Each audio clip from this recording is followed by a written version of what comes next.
Film bersama dengan gue, Yesi.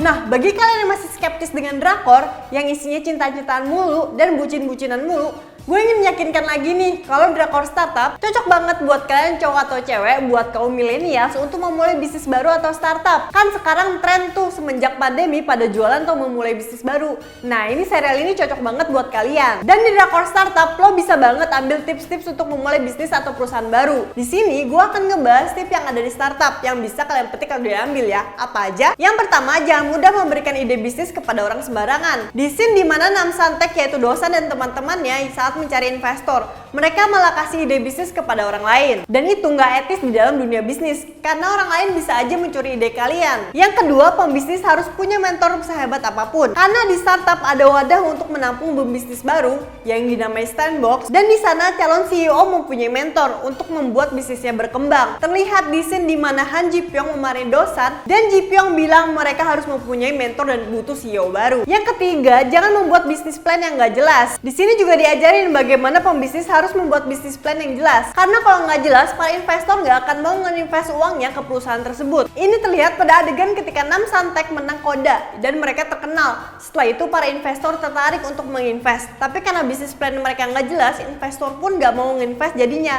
Dan Han Ji Pyong di sini marah-marah kepada dosan. Yang keempat, survei lapangan terlebih dahulu sebelum memutuskan. Di scene dimana Soldami menjual buku tentang bisnis kepada Jong Saha sebesar 10.000 won, ini mengajarkan kita bagaimana memutuskan untuk membeli suatu produk. Jadi kalian harus bisa memutuskan dulu sebelum membuat produk. Yang kelima, terus bertanya dan jangan sampai puas. Di startup juga dikasih lihat bagaimana seorang calon CEO yaitu Soldami bertanya kepada Han Ji Pyong sampai 400 SMS mengenai pembangun perusahaan sampai menjadi CEO terbaik. Di sini diajarin bagaimana kita harus berpikir kritis dan inovatif dan juga mengetahui pasar atau mengikuti tren. Pokoknya jangan sampai berpuas diri, kalau enggak kita akan kalah dengan perusahaan-perusahaan lain. Nah, segitu dulu tips yang bisa kita ambil dari serial drakor startup. Gimana, tertarik nggak buat nonton startup? Selain romantis, startup ngajarin kita bagaimana untuk memulai bisnis. Kalau menurut kalian gimana pelajaran dari startup? Share pendapat kalian di kolom komen. Oh iya, kalau kalian suka update seputar game dan film, langsung aja kunjungi website kita di kincir.com karena di situ ada banyak pembahasan tentang game dan film.